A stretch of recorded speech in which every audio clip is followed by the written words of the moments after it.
Ao primeiro só atendía a tenda e... Despois foi collendo máis responsabilidade. Levaba as contas, os pedidos... Era moi mirada, iso recoñezo yo. Gracie preguntóme se podía contratar un axudante a tempo parcial. Foi no verán do 92. Miña nai dixo que sí. Quedamos moi sorprendidos de vernos metidos no que pasou. O vello mestre do lume levaron a foxa. O outro aínda está aquí. Sí, o neno calvo. O rei quería velo. Chámome Xiaoyu.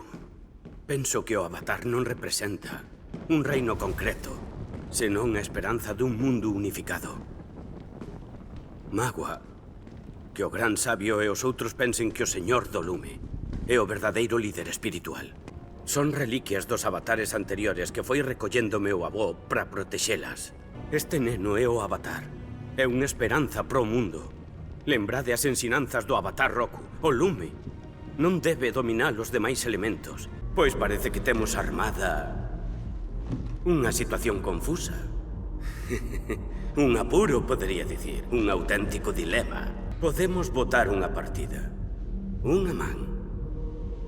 O gañador decide quen vive e quen non. Sabe cal é o seu problema, señor Wii? Que ten mala sorte. Mala sorte na vida. No amor. Non é, John. Xefe, aquí o capitán Cavernícola di que mande a todos para casa. Se lle facemos caso, perdemos moito diñeiro. Ei, vai cagar por aí, diso nada.